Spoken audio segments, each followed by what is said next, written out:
Olá, família Red Rio, tudo bem com vocês? A matéria de hoje é um caso que aconteceu há 6 anos atrás e que agora parece estar tendo um processo para que seja feita a justiça. Estamos falando do caso Andrei, um caso que repercutiu no Brasil inteiro em 2016. Um caso que chamou a atenção, a princípio emblemático, a princípio uma situação e por conta de uma mãe que não aceitava o desfecho, teve uma reviravolta. Uma mãe que nunca cansou de buscar justiça. Estamos falando do caso Andrei e de sua mãe, que está aqui conosco hoje, a senhora Kátia Goulart. Boa tarde, dona Kátia. Como vai a senhora?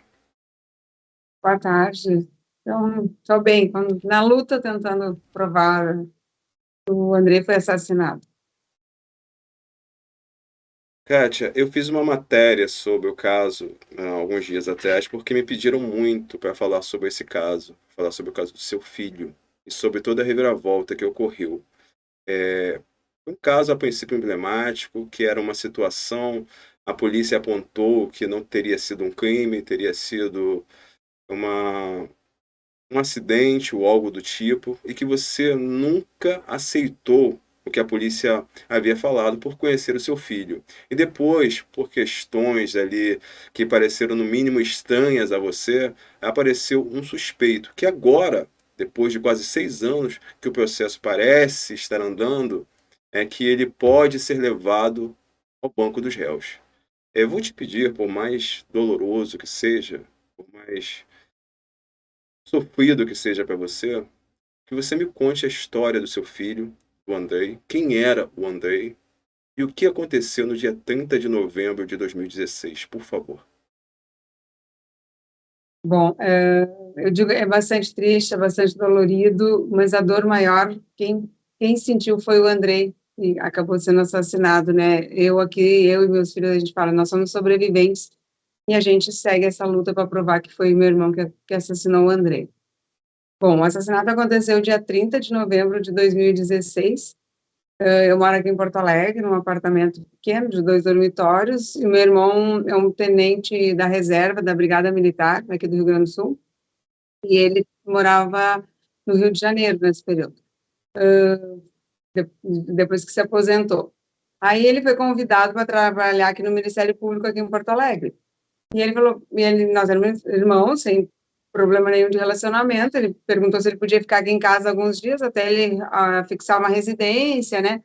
Eles, não, tranquilo, o apartamento é pequeno, mas a gente é família, a gente se acomoda, se organiza, ficamos todos aqui. Ok. E aí, no dia 30 de novembro de 2016, durante a tarde, eu fui num aniversário com a minha filha, aniversário de um familiar. E ele disse, mãe, eu não vou ficar em casa, eu vou ficar em casa, eu vou ficar esperando o padrinho, que meu irmão era padrinho dele, para tomar chimarrão. André era uma criança alegre, uma criança faceira, uma criança feliz, uma criança com 12 anos, cheia de energia, cheia de planos, né? Aqui é um condomínio de fechado, então tem quadra, ele tinha muitos amigos aqui. Me senti segura de deixar ele em casa, até porque ele estaria sob a responsabilidade de um familiar, né? Ficou em casa o Andrei, fomos eu e a minha filha por esse aniversário. Nós voltamos em torno de umas 23 e 25, talvez, o apartamento estava com as luzes ligadas e os dois estavam deitados no quarto. É uma triliche, né? O Andrei dormia na cama de cima, meu irmão na cama de baixo, e tinha uma cama auxiliar que era para o meu outro filho mais velho. Só que nessa noite, meu filho mais velho trabalha à noite e estava de plantão. Então, nessa noite, por infelicidade, estavam só os dois no quarto. Eu dei boa noite, entrei, dei boa noite. O Andrei estava meio acuadinho, não estava muito no normal dele. Só que, claro, naquele momento eu não imaginei que seria isso. Eu imaginei que estava cansado, que no outro dia ele teria aula pela manhã, ele tinha acordado cedo, né? Então, eu pensei, ele está cansado, mas eu senti o Andrei meio diferente, não no normal dele, né? E meu irmão só dizia assim, eu tô com sono, Kátia, eu quero dormir, eu preciso dormir, amanhã eu tenho que acordar cedo. Eu notei que a minha presença naquele momento ali estava incomodando o meu irmão. O Andrei não falava, ele só me olhava e fazia. Eu perguntei, tu tomou banho, filho? Dele só fez assim, tomei banho. Era um código nosso que ele tinha tomado banho, né? E ele estava tapadinho e eu fui pro meu quarto, que é do lado. 2 horas da manhã, meu irmão entrou gritando no meu quarto. Ah, aconteceu uma tragédia. Eu não tinha entendido, né? O que estava acontecendo, estava um silêncio no apartamento. E aí eu abri a porta, aliás, eu só segui ele, né? Porque deixou a porta aberta, ele só abriu a porta, me chamou e voltou. E aí eu levantei rápido e aí eu entrei no quarto, assim, tava o Andrei com um rasgo na cabeça, o quarto, as paredes são brancas, todas sujas de sangue, uma cena assustadora, assim, eu não conseguia nem entender. O Andrei morto em cima da cama. E aí, nisso, minha filha chegou também, e a gente não conseguia entender, e meu irmão só gritava assim, eu não sei o que aconteceu, eu não sei o que aconteceu, aconteceu uma tragédia. Eu vi um barulho de bateria de celular estourando, mas meu celular, ele falava rápido, assim, não me deixava pensar. E aí o Andrei estava tapado, com cobertura até que assim, e eu fui destapar o Andrei para entender o que tinha acontecido, meu filho está morto em cima de uma cama, 2 horas ali, eu saí, meu filho estava bem. E aí eu fui destapando o Andrei assim, e meu irmão gritou: Ah, não mexe na cena do crime. Aquilo ali, apesar de eu estar toda confusa, tentando entender o que está acontecendo, aquilo ali deu um estalo, né? E eu segui tentando entender o que estava acontecendo, destapei os pés do Andrei, e nisso meu irmão gritou: minha arma está aqui. E eu não lembrava dessa arma, porque meu irmão, quando foi trabalhar no Ministério Público, ele recebeu essa arma para trabalhar. E a princípio sim, era para ser responsabilidade dele, né? E aí tanto é que ele tenta induzir que o Andrei mexeu nessa mochila. Mas, né, durante esse processo todo, a gente está tentando provar que não foi o Andrei que mexeu nessa mochila. Foi meu irmão que pegou essa arma dessa mochila e assassinou o Andrei com uma pistola Taurus .40. E hoje eu aprendi muito esse vocabulário em função nesse meu empenho, dessa minha dedicação para provar, né? Coisas que eu, como uma mãe enlutada, eu tive que aprender que, que teria que ser sido pedido o exame de conjunção carnal. Eu não sabia, e a polícia não pediu. Quem tinha que ter pedido esse exame, toda essa procedência, é a parte da polícia civil, não eu. Né? E eu tive que aprender essas coisas na luta ali, na dor. Enfim, aí foi tudo conduzido, meu irmão conduziu para que as coisas fossem induzidas para suicídio. Ele falava para as pessoas aqui que já tinha visto o resultado da perícia, que o corpo do André não tinha nem saído do apartamento, que eles mandaram as fotos para o IGP devolveu, concluindo que foi suicídio e tal. E aí foi tratado como suicídio, né, nos primeiros momentos. Só que aquilo, eu tava com dor, dor no coração, né, meu filho morto ali, minha filha com 16 anos na época, eu tentando proteger ela, porque o André até então não tinha conseguido proteger, né. E claro, ninguém chega para uma mãe que acabou de perder um filho, eu suspeito que foi teu irmão, né? Tem essa sensibilidade. E as coisas foram indo, só que com o passar do tempo, depois que deu uma baixada na adrenalina, eu comecei a me dar conta de alguns fatos que não fechavam com o suicídio. Primeiro item é o comportamento do Andrei. Ele estava organizando uma festa de final de ano aqui no condomínio, e fazia uns 7, 8 meses que nós tínhamos nos mudado para cá. E ele já tinha amizade, organizando festa. Ele estava organizando festa, viagem para as férias dele, programando as férias dele, que ele queria viajar para a casa do meu outro irmão, que é padrinho dele também. Então, não tinha indício de uma criança depressiva, com problema de relacionamento com escola, com pais, com mãe, não. Tranquilo, assim, uma criança normal. Comportamento de uma criança de 12 anos. Aí, fui juntando prova daqui, prova dali, juntando uma informação aqui, né, levando muito não, muito não. Eu tenho nessa minha luta uma pessoa que é ímpar, que tem me ajudado muito, que é o Luciano Falavena, que na época nós estávamos namorando, e ele se enganjou, e eu digo nós, porque foi eu e ele os líderes, né, que eu digo, nós trabalhamos uma equipe, ninguém é mais importante que o outro, né, se nós chegamos onde chegamos hoje, foi graças a um empenho de uma equipe muito grande, de várias pessoas, porque nós levamos muito não de pessoas que poderiam nos ajudar, de órgãos que poderiam nos estender, nos dar atenção. Quando a gente ia lá no IGP, pedir o estado das perícias, eles se negavam, diziam que não estava pronta, que tinha que esperar. Laudo do celular do Andrei, que ficou quase 2 anos sumido, que nesse celular continha vídeos, segundo meu irmão, que eram o que o Andrei tinha pesquisado, querendo saber como é que morria sem dor e como é que destravava uma pistola. Mas só que esses vídeos não existiam. Esses vídeos eram outros vídeos. E ele disse para nós que ele queria convencer a família que tinha sido suicídio. Deixa eu só entender esse ponto, tá? Te interrompendo. Sim. O seu irmão, ele entra no seu quarto às 2 da manhã e ele fala: aconteceu uma tragédia, aconteceu uma tragédia. Depois, quando você vai ver o que aconteceu com seu filho, ele fala: não mexe na cena do crime. Ele assume ali a frente, né? O front, para ver o que aconteceu. Ele fala com a polícia, ele dá todos os indícios de que seriam, já confabulando, já orquestrando ali que seria que o seu filho teria retirado a própria vida, e ele vai dando esses indícios ali. E a gente não pode esquecer que ele era da Brigada Militar, ele já tinha conhecimento de crime, já tinha conhecimento de armamento e também de situações e cenas de crimes reais. Esse é o seu irmão. Isso, e ele não reconheceu o barulho do estopim da pistola dele, a pistola era dele. Ele confundiu com uma bateria de celular. Até hoje, nesses 6 anos com quem eu converso, ninguém diz que já viu uma bateria de celular estourando. A gente vê, né? Depois eu fui pesquisar até na internet, sim, né, não tem nada a ver com um revólver, mas um policial militar que está acostumado com o som de tiro não identificou. E isso ele E diz aí que ele poderia ser um barulho de bateria de celular, né? Sim, ele disse que ouviu um barulho de bateria, parecia um barulho de uma bateria de celular estourando. Naquele momento, tu poderia confundir, tu reconhece um barulho de uma tampa de panela caindo, de um vidro quebrando, algum som que a tua memória tenha gravado, né? Mas não de algo que tu nunca viu, nunca ouviu, aliás. Exatamente. Então, ele induziu para que tudo fosse para suicídio. E aí, para cada pessoa, ele contava um relato, né? Ah, porque aconteceu assim, porque era quando ele estava descendo da cama, quando ele estava mexendo aqui. Então, para cada pessoa, ele contava uma história.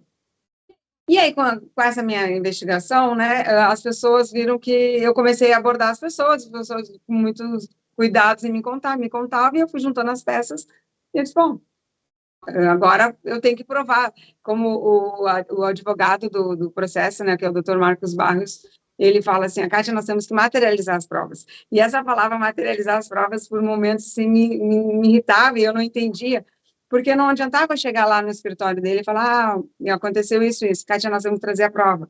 Então, nós tivemos que materializar as provas nesse período todo. Um senhor fez uma nova perícia, né, o seu Joel fez uma perícia, eu acho que não sei se o nome dele pode ser divulgado, eu acho que não. Quando tu edita essa parte. Aí teve um senhor que fez uma perícia particular, para nós, e aí ele contestou todas as perícias, o resultado da perícia do IGP. Então, eu também contei com contribuição de pessoas muito boas, que sensibilizaram com a minha dor, com a dor do Andrei, né, que foi a vítima maior dessa história toda. E em 2020, meu irmão se tornou réu por assassinato e por estupro. Ele responde o processo, né? Na verdade, ele agora está respondendo o processo. E a audiência de instrução e custódia, né? A audiência de instrução e julgamento, desculpe, está acontecendo agora, né? Isso, nós tivemos a primeira agora, dia 10 de novembro de 2022, né? Quando estavam quase completando 6 anos do assassinato dele, nós tivemos a primeira audiência. Tivemos a segunda audiência agora, dia 6 de dezembro.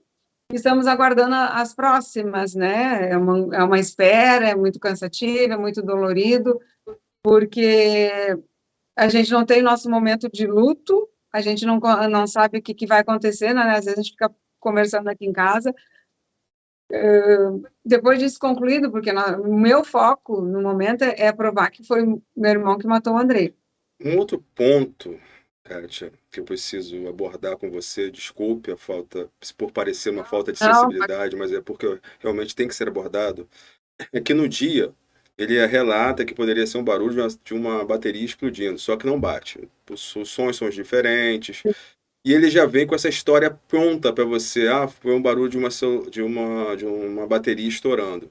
Só que ele já tinha ali visto o Andrei, porque ele entrou no seu quarto falando: aconteceu uma tragédia. Então ele sabia que não era uma cena de um acidente. Ele sabia que era uma cena em que foi utilizado um armamento de fogo, uma arma de fogo. Ele sabia. Então já veio com essa história pré-fabricada na cabeça, dizendo, dando uma desculpa do que poderia ser por conta do barulho, caso alguém do apartamento tivesse ouvido. E a gente tem que entender um outro ponto. Você disse que o seu apartamento é pequeno, correto? Isso, Um isso. barulho de disparo não é um barulho baixo. Pois é, e eu, no apartamento, o quarto é do lado, né? E eu não ouvi barulho nenhum. E é muito, isso aí eu não consigo entender.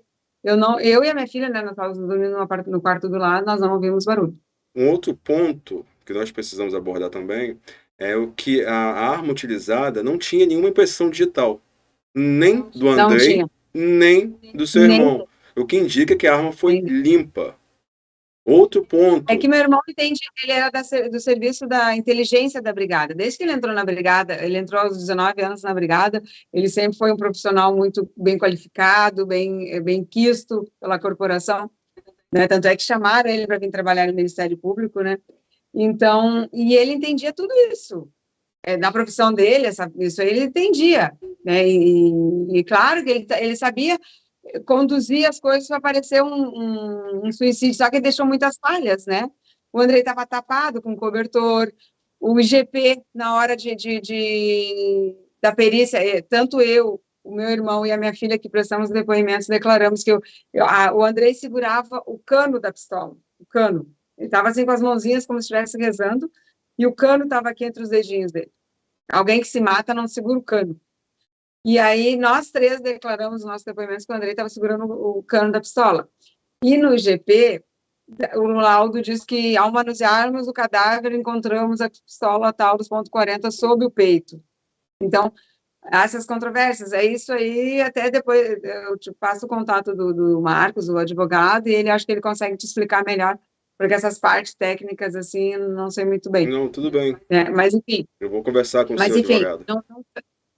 Não Eu vou foi? conversar com o seu advogado depois em outra Tá, eu vou matéria, te com passar certeza. depois o contato dele. Então, não fecha essas coisas, sabe? E meu irmão sabia, ele sabia como conduzir. Então, o que aconteceu, Marcondes? O Andrei, meu irmão matou o Andrei, o laudo da perícia constata que o óbito do Andrei foi às 1h30 da manhã, o meu irmão entrou no meu quarto às 2 da manhã, então ele teve 30 minutos praticamente para mexer o Andrei, para posicionar o Andrei para que eu visse uma cena que como se fosse um suicídio. E quando a polícia e o IGP chegaram, o Andrei estava em outra posição, porque as fotos que eu tive acesso, o Andrei está em outra posição. Um outro ponto, então, que eu gostaria de, infelizmente, fazer a sua memória relembrar. Não, pode ficar bem à Tá? vontade, Marcondes, porque assim, Porque eu realmente não consigo, pensei porque... nessa fala, e aí, então, às vezes, exatamente, as pessoas, Kátia, eu não quero... Não, é bem tranquilo, eu respondo, claro que é um nervosismo normal, então, eu pode ficar bem à vontade, mas quando É eu porque eu te não consigo respondo, ficar à vontade. É porque eu me coloco como sim, pai, como mãe, eu não consigo. É é o meu jeito. que assim que acontece, né, Marcondes, que nem eu digo assim, a minha dor, o meu luto, eles estão guardados num estojo. Eu tenho que guardar ele lá e deixar para quando eu resolver isso aí. O meu instinto materno, o meu título de mãe, faz com que aquilo, né? Bom, se tu é pai, a gente, quando vê um filho doente, a dor maior é ver eles daquele jeito, né? E a gente esquece a nossa dor e cuida deles. E é isso que eu faço, sabe, Marcondes? Eu guardo essa minha dor, esse meu luto, essa minha tristeza num estojo. E aí, que nem eu costumo dizer assim, eu não posso me dar o luxo de ficar chorando aqui numa cama e eu tinha que correr atrás das provas, eu tinha que correr atrás de uma coisa, de uma informação. Então, eu aprendi não a conter meus sentimentos, né? Eu tenho meu sentimento, mas a deixar ele mais de canto e focar nisso. Esse é o meu objetivo. Tá? Então eu vou te perguntar. Então, pode perguntar, pode Eu vou, estar dentro da tua condição, pode te é sentir à porque vontade. eu me coloco no cara, que me desperta empatia. E eu não gostaria de ter essa Sim. memória, como é que você tem. Nunca na minha vida eu gostaria de passar por uma situação como essa e nunca que Eu não gostaria que desejo qualquer para outra pessoa passasse por isso, entendeu? isso. É, Eu não desejo isso para ninguém, é muito difícil. então eu vou te perguntar. Quando você entrou no Pode perguntar. quarto, você disse que o seu irmão falou não mexe na cena do crime. Não mexe para não alterar a cena do Você crime. me disse que você puxou o cobertor, correto? Isso, isso. Quando você Eu me destapei, eu andei que nem panqueca, assim, porque estava tapadinho, e eu vim desenrolando o cobertor assim para os pés Como dele. que você. As mãos dele estavam por baixo do cobertor? Sim, o cobertor estava tapando ele e ele estava com a mãozinha assim, ó. Ele estava assim, ó, eu vou fazer aqui na parede para te entender. Aqui a parede, né, é que fosse o colchão. Aí ele estava assim, ó, com a cabecinha, com o queixo próximo do peito. E o rasgo aqui assim, ó. Só que o tiro estava para cá. Então, claro, depois disso aí tudo na hora, não me dei conta, mas depois analisando toda a situação, eu vi que o tiro, não, porque a bala como é que fala? Fragmentada. Ricocheteando, sei lá.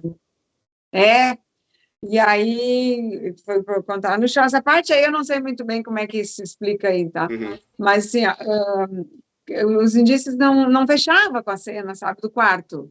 Na hora, eu acho que ele deve também ter se perdido, sei lá, para montar a cena toda, né? Porque também, claro, o tempo correndo, e aí entrasse alguém no quarto, entrasse eu. Quando eu entrei no quarto, na cama de baixo do triliche, eu vi um borrão de sangue. E o meu irmão já estava com esse sangue, então eu acredito assim que ele deve ter deitado ali esperando eu entrar no quarto se eu tivesse ouvido o barulho, como eu não ouvi. Sim, então, claro, isso aí é uma dedução, mas eu lembro que no dia eu ainda falei para o policial militar, o policial da civil, que eu disse, tinha um borrão na cama de baixo. Tá, tudo bem. Vamos para outro ponto bem forte.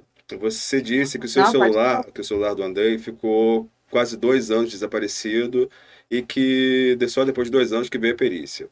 E na perícia que eu tive acesso às E na informações, perícia não tem nada. é, na, peri- Oi? na perícia que eu tive acesso às informações, consta que tiveram arquivos apagados após o Andrei perder a vida. Não, na verdade, esses arquivos foram incluídos, aí que tá. Esses arquivos foram, como é que é? Eu não sei a palavra, foi Acessados, baixado, foi aberto, acessado, isso, essa palavra. Esses arquivos foram acessados depois do óbito do Andrei. mas também tiveram Eles arquivos que foram foram postados deletados. e depois, mais adiante, eles foram deletados.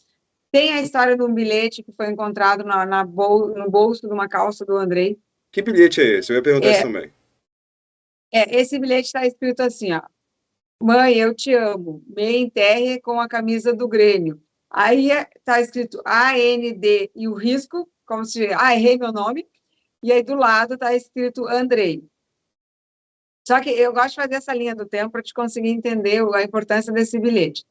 Esse bilhete foi escrito num caderno que na segunda de noite, que o Andrei estava fazendo os temas com o Luciano, ele estava fazendo matemática, sei lá o que eles estavam estudando.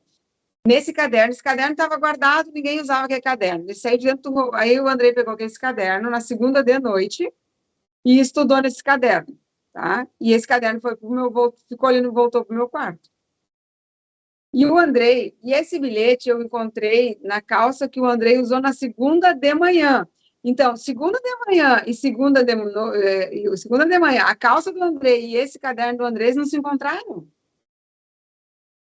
Então, não faz sentido tu escrever um bilhete e botar numa calça que tu já tinha usado.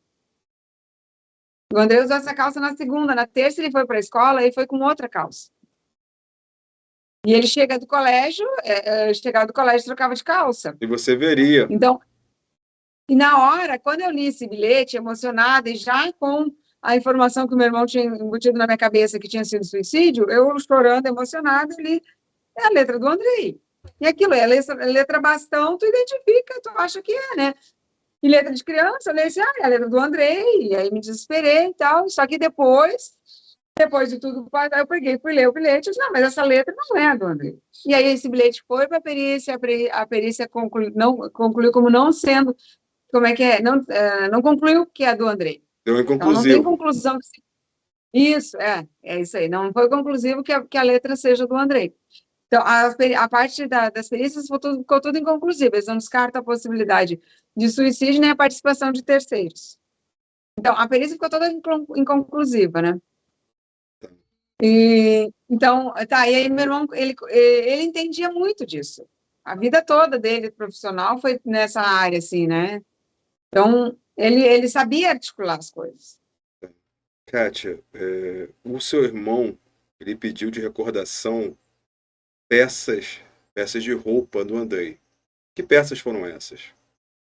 Ele pediu as cuecas do Andrei. O Andrei usava aquelas cuecas boxer, assim, e aí ele falou, serve em mim, Kátia, se tu não vai guardar, eu quero elas para mim, que serve em mim. Eu, naquele momento, eu nem me dei por conta que era um pertence estranho tu pedir para alguém que faleceu as cuecas, né? E eu disse, então tá, leva as cuecas do Andrei. Mas, é claro, depois isso aí também foi um fator que pesou bastante, né? E aí eu fiquei pensando, bom, ninguém pede uma cueca. Colegas dele, amigos, a gente deu algumas recordações, peça toalha, bermuda, sabe? Mas Santinhos, o André gostava muito de Santo Antônio, mas ninguém pede uma cueca. E aí, fazia poucos dias, quando ele tinha sido assassinado, ele pediu as cuecas do André. É, tá. Vou te perguntar, depois de quanto tempo que o Andrei perdeu a vida, o seu irmão pediu as cuecas? Eu não estou lembrando, se eu parar bem, agora eu consigo lembrar, agora que eu fico mais emocionada, me perco. No máximo, 7 dias foi. Eu acho até que foi no dia que a gente voltou, foi antes do bilhete. O bilhete foi na quinta, o André faleceu na terça para quarta, e esse bilhete eu encontrei na quinta seguinte, né? E, e, a, o pedido das cuecas, se eu não estou muito enganada, foi ainda no dia foi no dia que o André ainda estava arrumando o corpinho dele. Porque eu entrei no quarto, foi bem assim, eu entrei no quarto e eu, tipo, o pessoal, eu falei, eu não quero que ninguém leve as roupas do André aqui. Eu vou voltar do velório e aí eu vou definir o que eu vou fazer com as roupas do André. Porque às vezes as pessoas, para amenizar a dor, né, recolhe as roupas, recolhe os pertences, tal, enfim. E aí eu abri as portas do roupeiro do André e falei, não quero que ninguém mexa aqui, que eu vou ver que destino eu vou dar para as roupas do André. Porque naquela hora não era aquilo ali que eu tinha, não era prioridade, eu decidi o que eu ia fazer. E depois eu até acabei doando para o Lar Santo Antônio aqui de Porto Alegre, porque como o André era devoto, gostava muito de Santo Antônio, eu achei assim, bom, eu vou dar para uma instituição. E juntei todas as roupas dele e dei, menos as cuecas, né, que as cuecas o meu irmão ficou com elas. Deixa eu te perguntar outra coisa. O Andrei, ele tinha 12 anos, ele tinha um corpo mais para uma criança ou mais para um adulto? Não, uma criança. Tá. Inclusive, havíamos feito uns exames nele ali, lá por abril, que ele era menor, ele era muito pequeno, ele era pequenininho em vista da turma dele. E aí eu fiz o exame e tal, daí o médico disse, não, ele daqui a pouco ele vai dar o esticão dele ainda, ele ainda é pequenininho. Ele era porte médio para menor, sabe, para 12 anos. Eu tenho 1,54 m, ele era bem menor que eu. Então, ele deveria pesar o quê? Uns 40 quilos? Eu não estou lembrando o peso dele. Eu tô te perguntando isso pelo seguinte, tá? Vou ser bem direto agora. Sim, para ver se as cuecas serviam no meu irmão. Não, não tinha como servir. Exatamente. Por que ele Não falaria tinha como isso? servir. Porque, assim, a cueca, né, essas roupas íntimas são uma coisa confortável. E aí, claro que não serviria nele. Elas eram parecidas porque elas eram, né, o detalhe da cueca é que era boxer com aquelas listrinhas, e elas eram parecidas, o modelo das cuecas dele. Mas que servisse no meu irmão, não serviria. Certo. Eu vou te perguntar uma pergunta muito delicada agora. Você sentiu Acho que falta de alguma roupa íntima dele usada que desapareceu? Se por um acaso, em algum momento, você pensou nisso? Não, porque que aconteceu? As roupas naquele dia ali tinham sido todas lavadas, estava tudo guardado, então o André só estava com a cueca do que estava no corpo, que foi levado com ele, né, e dispensado lá, e, e aqui as cuecas estavam todas dentro do roupeiro, então não... E aí, na hora, eu também não contei, assim, para ver quantas... realmente, essa pergunta bem... Eu não contei, mas eu juntei todas as cuecas do André e entreguei para ele. Tá. Deixa eu fazer uma outra pergunta aqui. 2016. Em 2017, nós tivemos uma reviravolta no caso, com o aparecimento de uma testemunha que disse que, numa idade próxima à do Andrei, teria sido abusada pelo seu irmão. Essa testemunha procurou Isso. você. Você pode contar pra gente esse episódio, por favor? Ponto, sim. Não foi em 2017, foi em 2020. Tá. Em 2020, quando a gente... até então, nós fazíamos tudo sigiloso, assim, né? Não tínhamos a divulgação, nós não podíamos divulgar, porque, inclusive, o meu receio naquela época era que meu irmão me processasse por eu estar fazendo uma calúnia, né? Porque até então ele não era réu. Nós estávamos fazendo tudo discretamente. Investigação E particular. tanto é que isso, hoje em dia, o meu irmão está me processando por calúnia e danos morais. Só que ele está lá respondendo o processo, né? Tudo bem.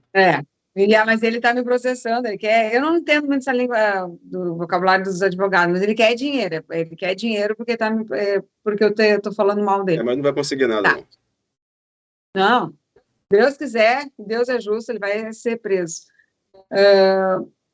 Tá, em 2020, quando repercutiu estourou, que dele se tornou réu, né? Então, eu pedi numa reportagem que eu fiz que as pessoas me procurassem na delegacia, quem tivesse sido vítima dele, ou se pessoas que foram vítimas em outras situações, porque a gente vê que eu não sou a única mãe que passa por isso, infelizmente, e não vou ser a última, né? Continuam, é um crime que continua, infelizmente. E eu fiz um apelo, e nesse meu apelo, pessoas me procuraram, que foram vítimas dele. E aí a pessoa foi, prestou depoimento, e aí teve um peso muito importante no processo e deu mais uma reviravolta, né? Então, por isso que eu digo, eu contei com o apoio de muitas pessoas do bem, que cada um fazendo um pouquinho. Hoje em dia, estamos prestes até a terceira audiência, para que ele seja preso, que ele seja punido. Quando essa pessoa procurou você, que testemunhou, essa testemunha, ela deu uma reviravolta no caso, porque ela disse que foi abusada numa idade muito próxima do Andrei, acusando o seu irmão. E essa testemunha é que foi responsável, como prova ali apresentada, que seu irmão poderia ser responsabilizado pelo que aconteceu ao Andrei. Você sabe ali como que o Ministério Público, foi uma promotora que assumiu no caso, né, enxergou essa testemunha? Você deve ter conversado com a promotora. Mas essa parte, eu participei, mas eu não sei falar essa parte, assim, porque eu uso muito palavras técnicas, e aí, como eu fico, às vezes, muito emocionada, às vezes, tem palavras que eles usam que eu não consigo nem entender o significado, eu tenho que perguntar, isso, então, essa parte eu não posso te responder. O doutor Marcos, com certeza, te responde. A promotora é a Lúcia Helena Calegari, é uma pessoa que me amparou no momento de desespero, porque quando eu me dei conta, assim, do tamanho do desafio que era para provar, eu sou uma auxiliar de enfermagem, né? Meu irmão, tenente da brigada, super requisitado, sempre bem quisto nos quartéis, por onde ele andava. Eu pensei, quem é que vai acreditar? Vamos pensar que eu estou tentando achar uma justificativa para o suicídio do meu filho. E a doutora Lucilena Calegari, ela me olhou e disse assim, Kátia, eu tenho um filho de 10 anos na época, em 2017. E eu não acredito no suicídio do teu filho. E nós vamos provar que foi teu irmão. E aquilo ali me deu um gás, sabe? Que eu pensei assim, ó, alguém importante, alguém está me olhando com outros olhos. Não com olhar de pena, nem me julgando. Então, ela foi, claro, ela é fundamental, né? Mas eu misturo, às vezes eu digo aqui para o pessoal, eu misturo a parte profissional com a parte emocional. Eu, como Normal. mãe, eu sou muito grata. Eu sou muito grata à doutora Lucilena Calegari, eu sou muito grata ao doutor Marcos Vinícius Barros, que é o advogado, como é que fala? Assistente de acusação. Né? Isso. Então, eu sou muito grata ao doutor Marcos, muito grata à doutora Lucilena Calegari, porque são pessoas que eu não vejo eles como profissionais, eu como mãe, eu vejo eles como seres humanos que estão me dando esse suporte, essa ajuda, né?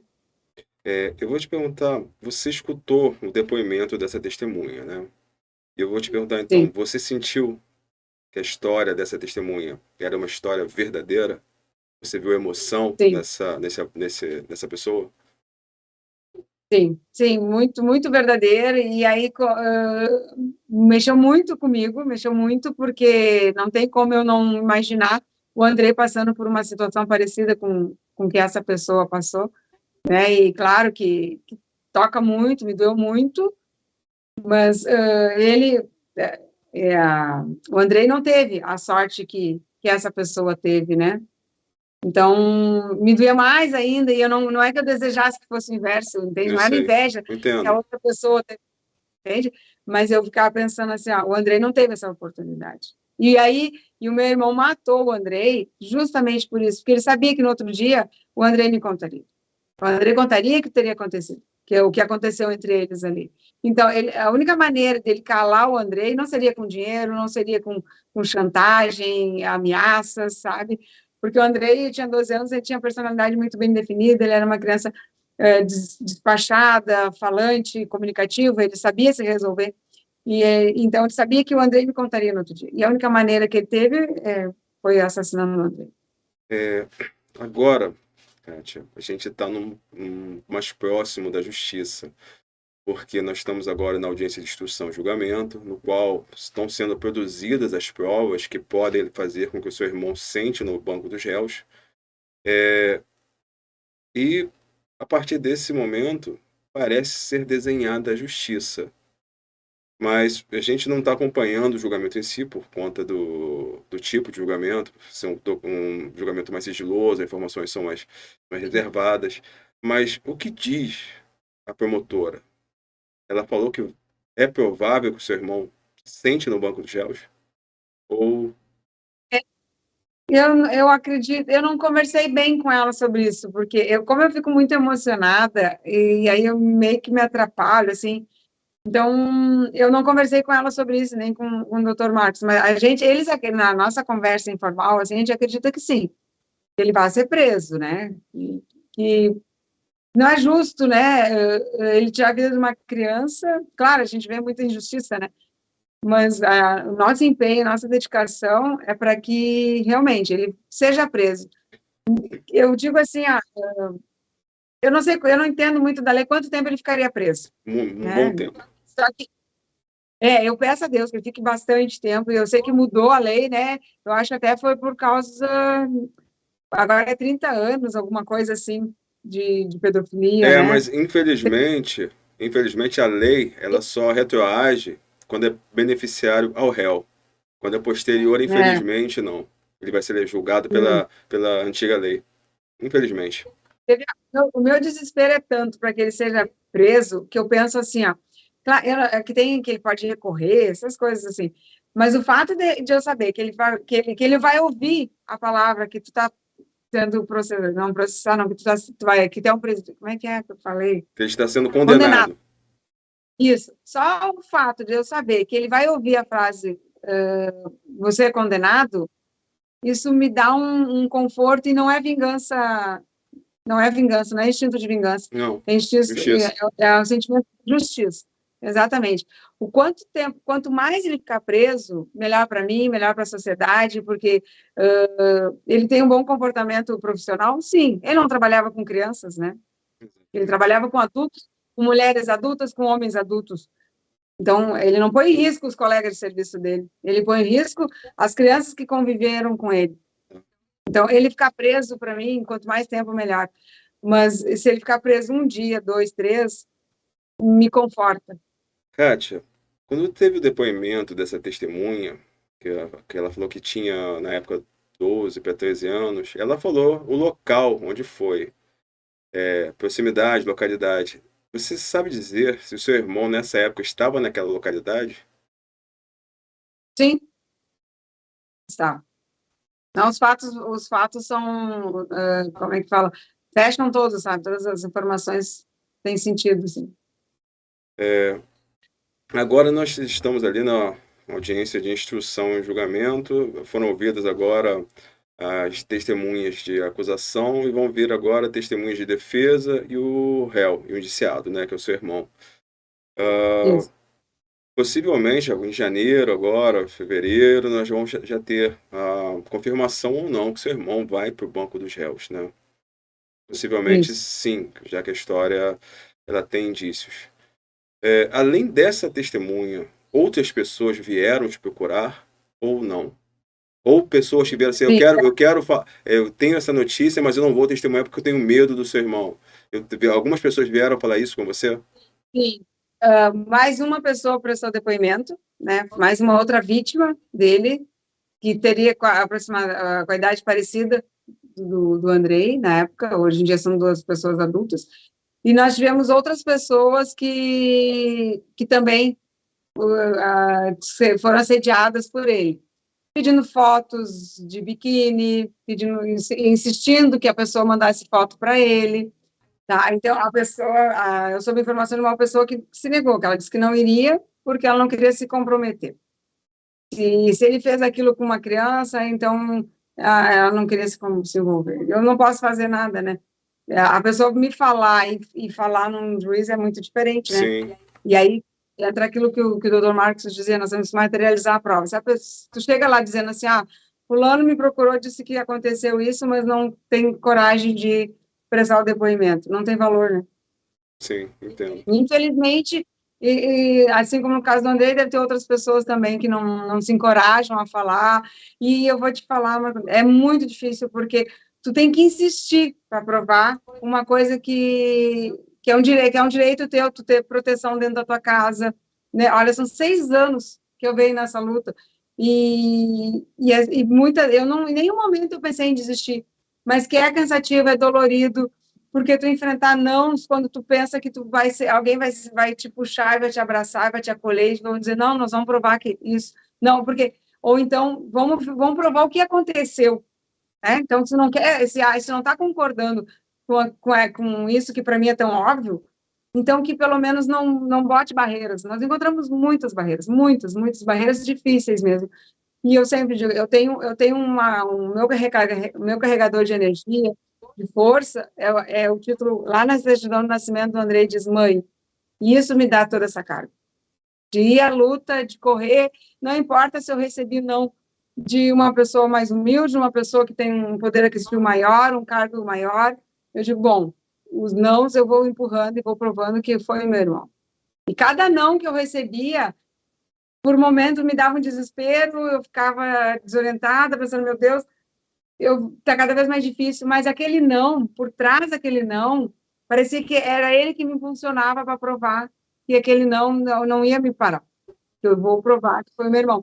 Então, quando ele se tornou réu, para mim, já tivemos uma grande vitória diante da dificuldade que foi nós chegarmos até ali. E agora, ele ficar preso é uma vitória maior ainda. E aí eu digo, é uma vitória sem título, sem uma medalha, que seria ter o Andrei, né? Então, é dolorido, Uma vitória sem mas premiação. Porque a premiação seria o exatamente. Andrei de volta, isso não vai acontecer. Aí por isso que eu te falo, às vezes, quando eu digo assim, a palavra justiça, para mim não soa tão bem, porque para mim é justo ser uma coisa pela outra, né? Uma troca. Meu irmão vai preso, o Andrei volta. E a gente sabe que isso não. Mas o fato dele ficar preso, isso me conforta, sabe? Entendo mesmo. Kátia, obrigado. Obrigado por você vir aqui. Obrigado por você compartilhar essa história.